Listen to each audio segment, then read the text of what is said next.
তরুণ যুবকরাই হচ্ছে ইসলামের সম্পদ। ইসলামের সম্পদ কে? তরুণ আর যুবকেরা। তোমাদের অবদান ইসলামে সব চাইতে বেশি।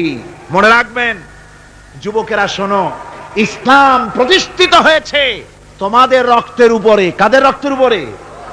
যুবকদের রক্তের উপরে। যারা ইসলাম প্রথম কবুল করেছিলেন তারা কিন্তু বুড়ো ছিলেন না কেউ। প্রথম যে ব্যক্তি ইসলাম কবুল করলেন হযরতে সাইয়্যিদুনা আবু বকর সিদ্দিক রাদিয়াল্লাহু তাআলা আনহু, বয়স ছিল 37 বছর। 37 বছর বয়সে দাঁত টাত পড়িয়া খুনখুনা বুড়া হয়ে গেছিল নাকি? হযরত ওমর ইসলাম যখন কবুল করেন তখন তিনি ছিলেন 26 বছরের টকবগে যুবক। যৌবনের রক্ত পা এবং মাথা পর্যন্ত শিরায় উপশিরায় ধাবমান এই যুবক হযরত ওমর 26 বছর বয়সের সময় ইসলাম কবুল করেন। হযরত আব্দুর রহমান বিন আউফ যখন ইসলাম কবুল করেন বয়স ছিল মাত্র 17 বছর। হযরত আলী যখন ইসলাম কবুল করেন তখন বয়স ছিল মাত্র 8.5 বছর। তোমাদের মতো তরুণেরা, যুবকেরাই সর্বপ্রথম কলেমার পতাকা ধারণ করে রাসূলকে সাহায্য করেছিল। সুবহানাল্লাহ।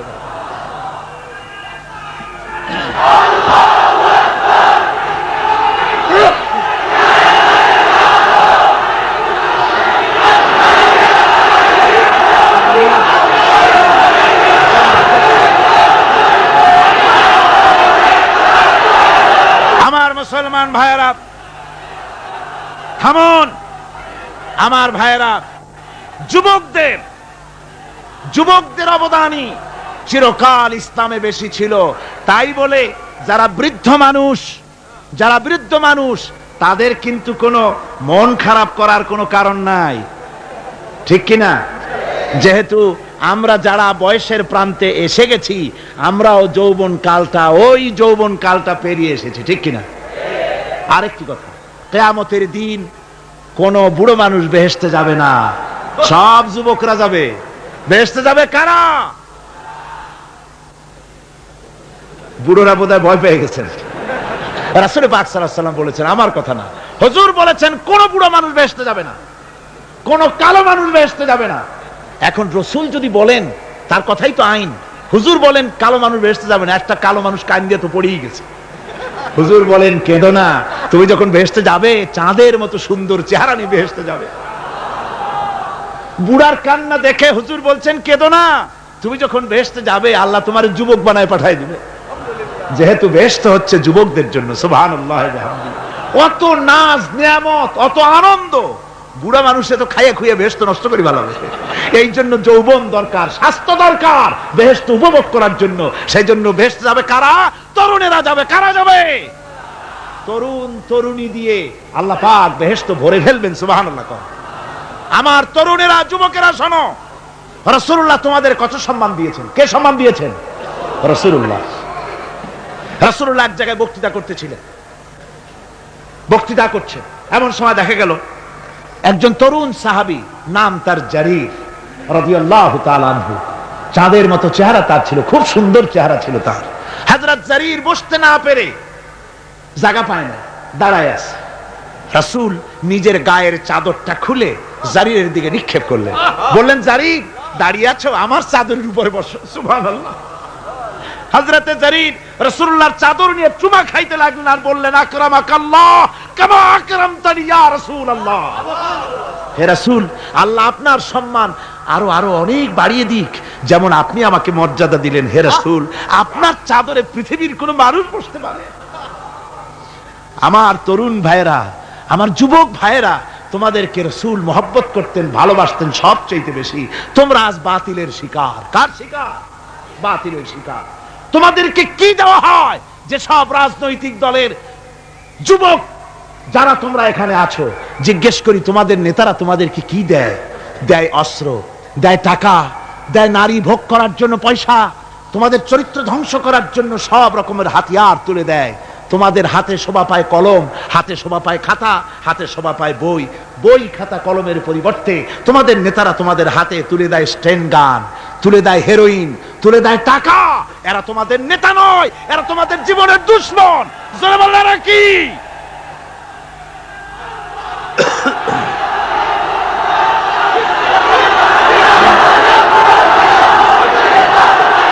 আমার যুবক ভাইয়েরা, আমার কলেজ ইউনিভার্সিটির ছাত্র ভাইয়েরা, একটুখানি মাথা খাটায় চিন্তা করো, তোমার নেতারা যারা ঢাকা থেকে আসে বা এখানে বাস করে, ওই নেতারা যখন রাজনৈতিক প্রোগ্রাম করতে আসে তখন কি একবারের জন্য তোমাদেরকে বলে, ও ছেলেরা তোমরা কি নামাজ ঠিক মতো পড়ো কিনা? বলে? এই যে রোজা আসতেছে, খবরদার বাবারা তোমরা রোজা রেখো, এরকম কথা বলে নাকি? তোমার উস্তাদদের সম্মান করো, এ কথা বলে নাকি? বরং টাকা দেয়, পয়সা দেয়, যে শিক্ষক তোমার মতের উল্টা করবে ঠ্যাঙ্গাইয়া জনমের মতো টাইট করে দিবা, ঠিক কিনা? তোমার নেতারা কি কোনোদিন বলে নাকি, ও আমার সংগঠনের ছেলেরা মা বাপের খেদমত করবে, মা বাপের সম্মান করবে, খবরদার মা বাপের সঙ্গে বেয়াদবি করবে না, সন্ত্রাস করবে না, অস্ত্রবাজি করবে না, মানুষকে কষ্ট দিবে না, এমন কোন কথা বলে না? আমার যুবকেরা শোনো, ওরা টাকা দিয়ে, অস্ত্র দিয়ে, পয়সা দিয়ে, মদ দিয়ে ওরা নিজেদের ক্ষমতা টিকায় রাখার জন্য তোমাদেরকে লাঠির মতো ব্যবহার করে। সুতরাং আজকের তরুণদেরকে বুঝতে হবে, তরুণেরা ভালো করে বোঝো, তোমরা রাসূলের সৈনিক। কার সৈনিক?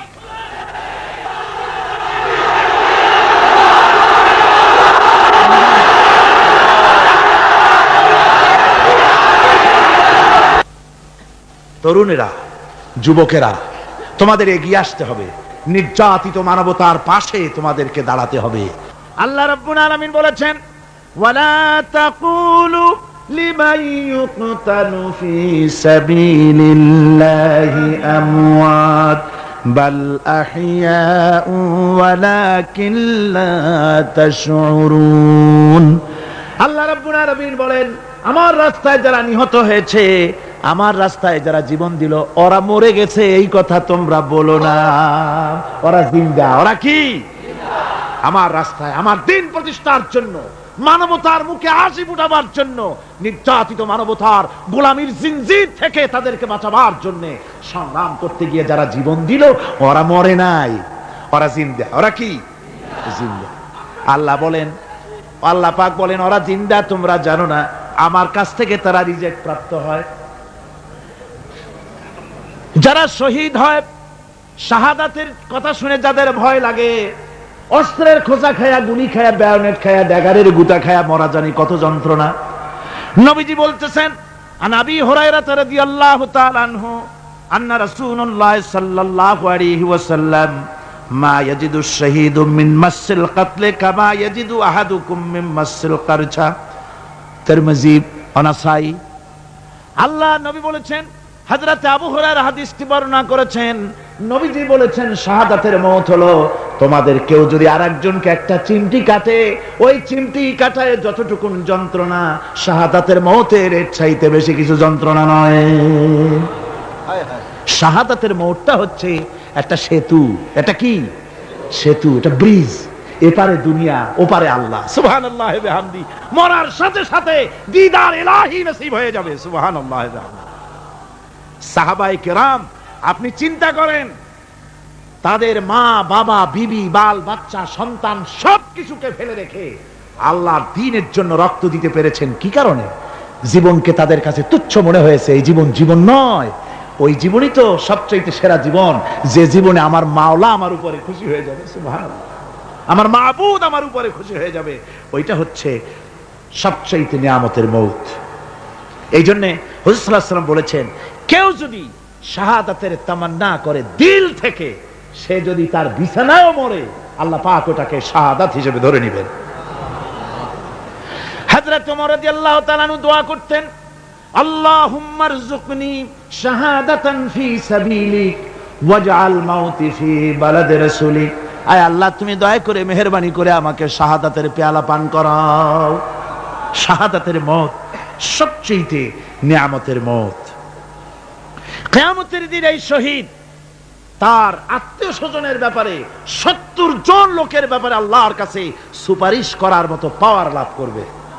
শহীদ ভাইরা, এই শাহাদাত নসিব হওয়ার জন্য তামান্না আমাদের দিলের মধ্যে থাকা উচিত। আল্লাহর দ্বীন প্রতিষ্ঠার জন্য প্রয়োজনে আমরা জান দিব, মাল দিব। পারবো না? পারবো কিনা? আমার ভাইরা, আব্দুল উজ্জা মক্কা শরীফে বাড়ি, 20 বছরের যুবক, কলিজার মধ্যে সবসময় চায় এতিম মানুষ, বাপ মারা গেছে একেবারে ছোট অবস্থায়, খুব গরিব, চাচা তাকে বড় করেছে, চাচা তাকে ঘর দিয়েছে, বাড়ি দিয়েছে, বুখারীর হাদিস, বুখারী শরীফে এসেছে, বাড়ি ঘর জায়গা জমি সোনা দানা টাকা পয়সা উট ঘোড়া সব দিয়েছে, প্রতিষ্ঠিত করে দিয়েছে, কিন্তু আব্দুল উজ্জা শান্তি পায় না। রাসূল পাক সাল্লাল্লাহু আলাইহি ওয়াসাল্লাম দ্বীনের দাওয়াত দিচ্ছেন, মন চায় তাওহীদের এই সূরা সেও পান করে, কিন্তু চাচার ভয়তে পারে না, মনটা চাচ্ছে আহা চাচা যদি ইসলাম কবুল করতো তাহলে আমার জন্য ব্যাপারটা সহজ হয়ে যেত, এভাবে চিন্তা করতেছে। হঠাৎ একদিন রাসূল পাক সাল্লাল্লাহু আলাইহি ওয়াসাল্লাম হিজরত করলেন। এরপরে আব্দুল উজ্জার ধৈর্যের বাঁধ ভেঙে গেল। আব্দুল উজ্জা গিয়ে বলছে, চাচা মুহাম্মদ সাল্লাল্লাহু আলাইহি ওয়াসাল্লামের নাম তো নিশ্চয়ই শুনেছেন। বলে হ্যাঁ শুনেছি। তিনি যে ইসলামের দাওয়াত দেন ওইটা আপনার কাছে কেমন লাগে? তার মানে বলছে যে আমার কাছে তো খুব ভালো লাগে। চাচা ইসলাম কি কবুল করবেন?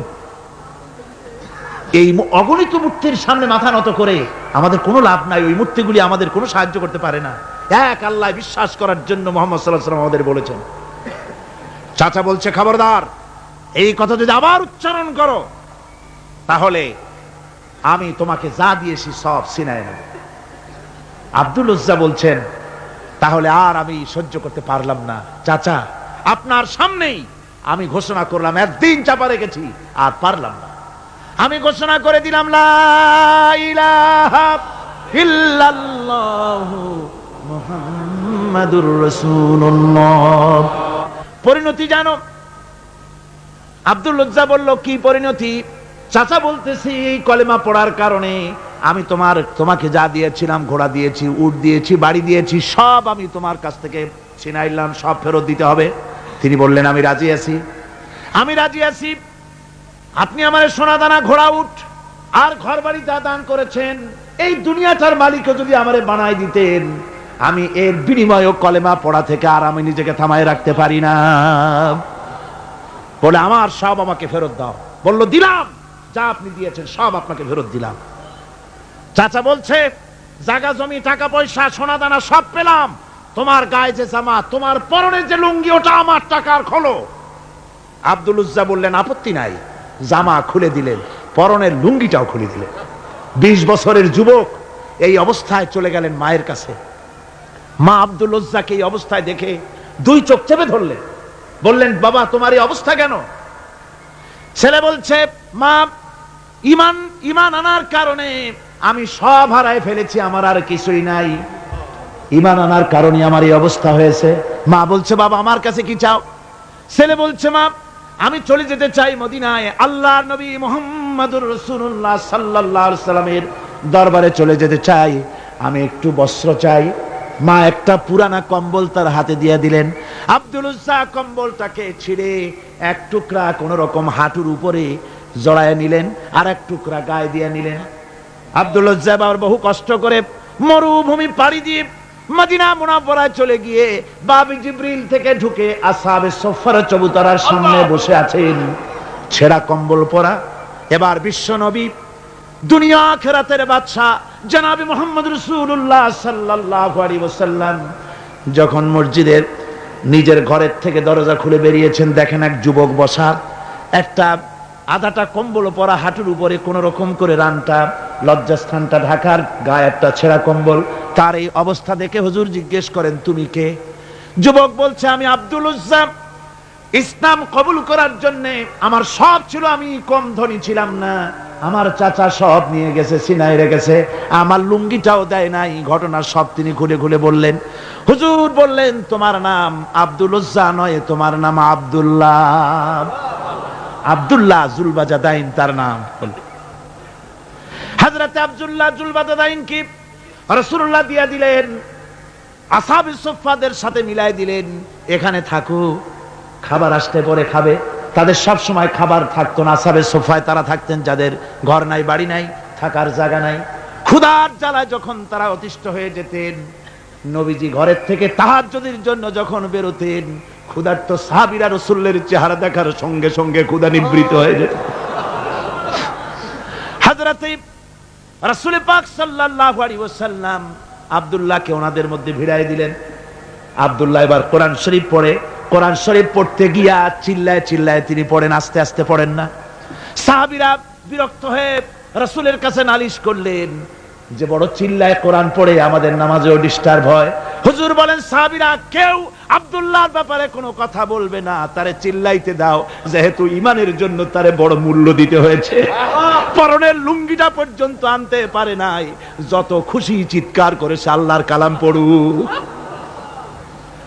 তাবুকের যুদ্ধ, রাসূলুল্লাহ তাবুকের দিকে রওনা করেছেন, 30,000 সৈন্য নিয়ে রওনা করেছেন।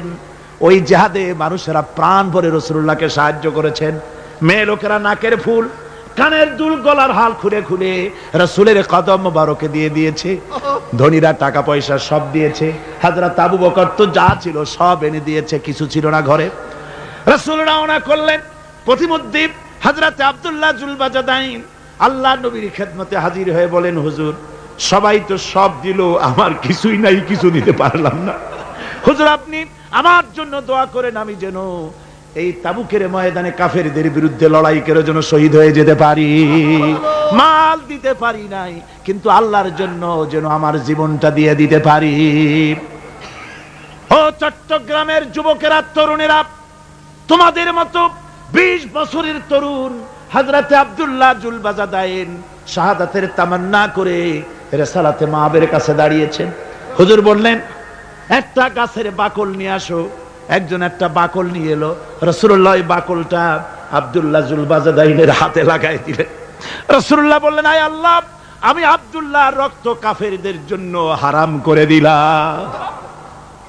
হযরত আব্দুল্লাহ বলছেন, ইয়া রাসূলুল্লাহ, আমি চাইছিলাম শহীদ হব, আর আপনি আমার রক্তটা হারাম করে দিলেন কাফেরদের জন্য।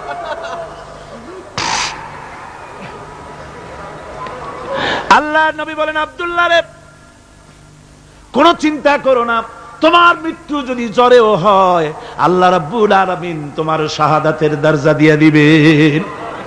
তাবুকের প্রান্তরে চলে গেলেন। কয়েকদিন ওই তাবুকের ময়দানে থাকায় রাসূলের কাছে খবর এলো আব্দুল্লাহ মারাত্মক জ্বরে আক্রান্ত হয়ে ইন্তেকাল করেছেন। রাসূলুল্লাহ বললেন, আমি জানাজা পড়াবো। হযরতে আব্দুল্লাহর জানাজা হলো গভীর রাত।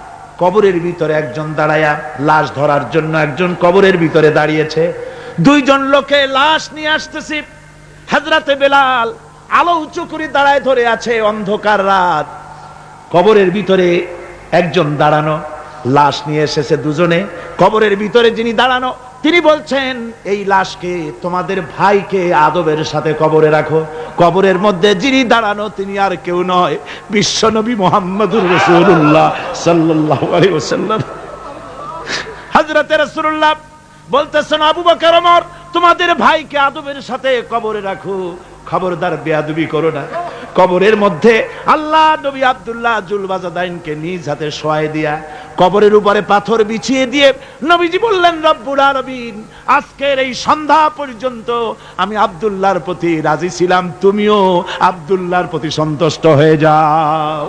হযরত ইবনে মাসউদ রাদিয়াল্লাহু তাআলা আনহু বলেন, আমি চিৎকার মেরে কেঁদে কেঁদে বললাম, আল্লাহ, আজকে যদি এই কবরে আব্দুল্লাহ না হয়ে আমি হতাম, আমার কিসমতটা ভালো হয়ে যেত।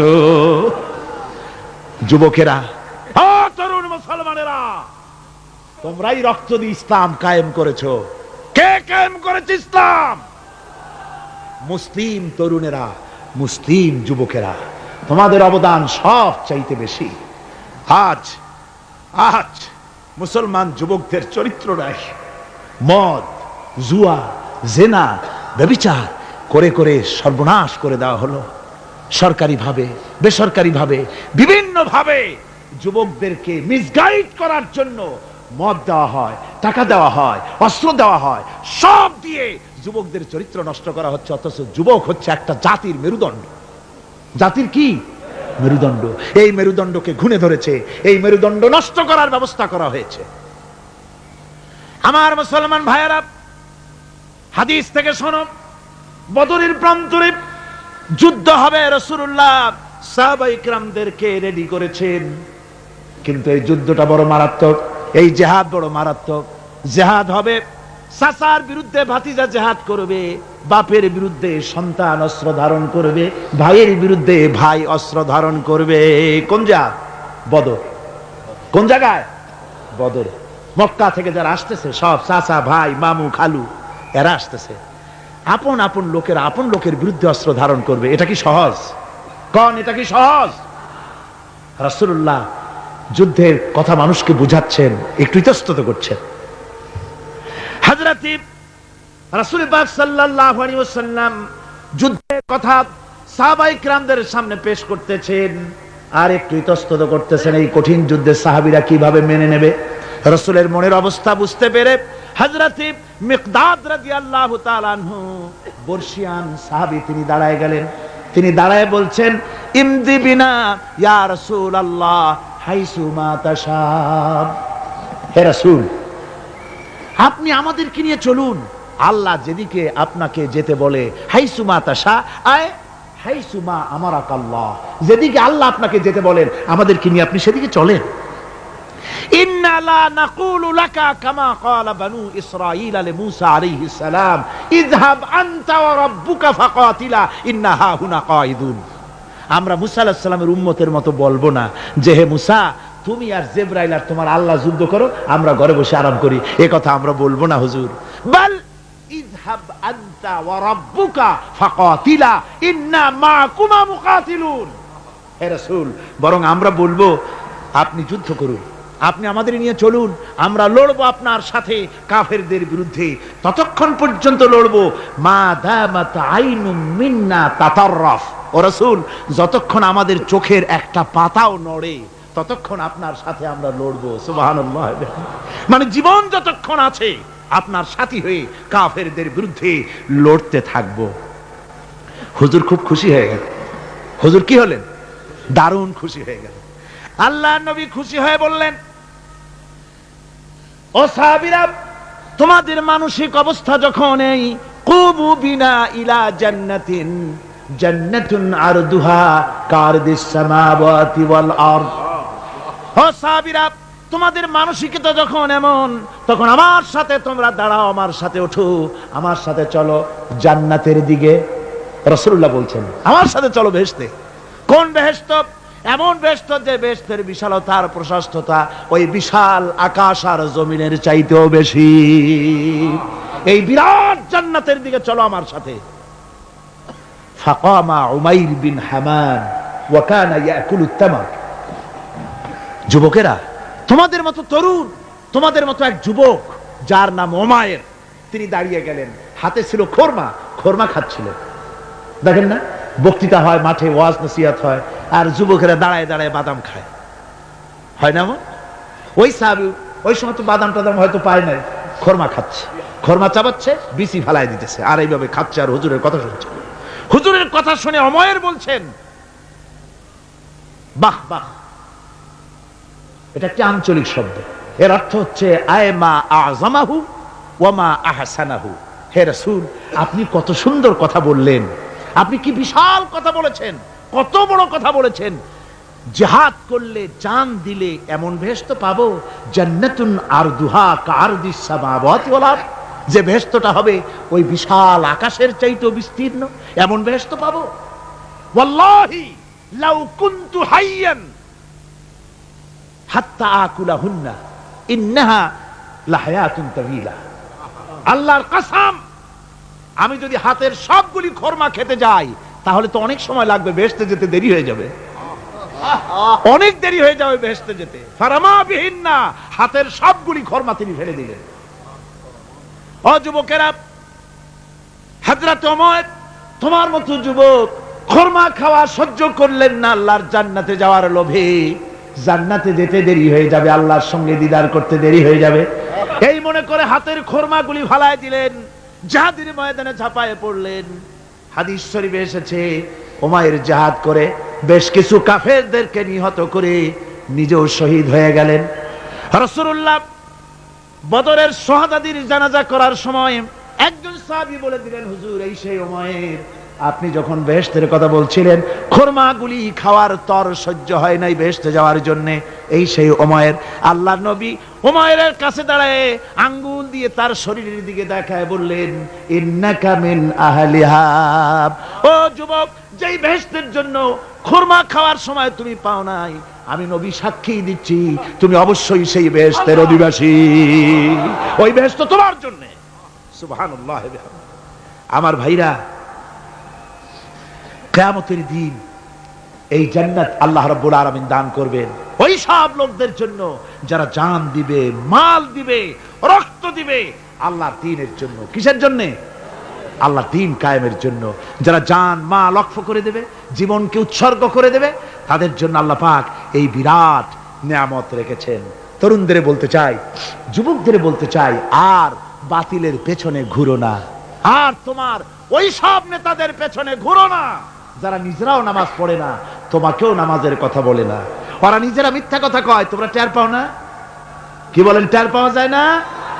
মারামারি করে নিজেরা আর বদনাম দেয় অপরের উপরে। চোখের সামনে যারা এরকম পারে, চোখের সামনে যারা এরকম পারে, তাহলে রাত দিন 24 ঘন্টা তাদের আমলটা কেমন? এদের পেছনে ঘুরে কোনো লাভ নাই। কোনো লাভ আছে? হ্যাঁ, একটা লাভ আছে। সেই লাভটা হচ্ছে টাটকা কিছু সুখ পেতে পারো, কিছু মদের টাকা, কিছু হোটেলের টাকা, কিছু পরের মেয়ে নিয়ে ঘোরার টাকা, কিছু ভ্রমণের টাকা, কিছু অস্ত্রপাতি, কিছু ত্রাস সৃষ্টি করা। আর ত্রাস সৃষ্টি করবা, কয়টা অস্ত্রের মালিক হইছো? যুবক, তরুণ, বিপদগামী তরুণদের বলবো, সরকার অননুমোদিত অস্ত্র যাদের কাছে আছে, শুনে রাখো, এই অস্ত্র কাউকে ক্ষমা করে না। এই অস্ত্র কাউকে ক্ষমা করে না। সাপ পোষার মতো, যে সাপ তুমি দুধ কলা দিয়ে পোষো, ওই সাপ তোমাকে আবার দংশন করবে। ওঝা মরে না মরে না? সাপ খেলা যারা দেখায় তারা মরে কিনা? ওই সাপেই তাকে কাটে। সুতরাং গভর্নমেন্ট অনুমোদিত অস্ত্র তোমার কাছে, পাইপ গান, রিভলভার, স্টেন গান, এলএমজি, আদমজি, কত রকমের অস্ত্রপাতি যুবকদের কাছে। ঘুম নাই, সারা রাত অস্ত্র থাকে কাছে, আর কি কি লাল পানি খাইয়া চোখ দুইটা থাকে এত বড় বড়, দেখলেও ভয় করে, মাথায় ভাল্লুকের মতো চুল। মানুষ মারো তোমরা, মানুষ মারো। আহা, যারে মারলা একটুখানি হিউম্যানিটি, বিবেক দিয়ে চিন্তা করো।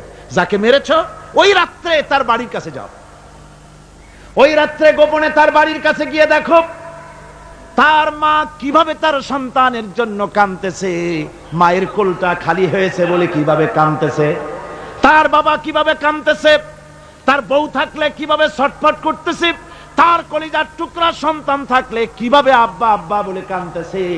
যারে গুলি করে মেরেছো, একবার বাড়ির কাছে গিয়ে কান পাচা শোনো। মনে রাখো যুবক, সন্ত্রাসীরা, শুনে রাখো, অস্ত্র দিয়া মানুষকে যারা মেরেছো, আল্লাহর কসম করে বলি, যেভাবে মেরেছো ওইভাবে তোমাকেও নিহত হতে হবে, কোনো সন্দেহ নাই। বাড়িতে গিয়ে ডায়েরিতে লিখে রাখো আমার কথা। থামুন, বাড়িতে গিয়ে ডায়েরিতে লিখে রাখুন, ডায়েরিতে লিখে রাখো, যদি তুমি কাউকে হত্যা করে তার বউকে যদি বিধবা বানায় থাকো, তোমার বউ বিধবা হবেই, কোনো সন্দেহ নাই। তুমি যদি কারো ছেলেকে এতিম বানায় থাকো, তোমার ছেলেকে আল্লাহ এতিম বানায় রাস্তায় ভিক্ষা করায় ছাড়বেন।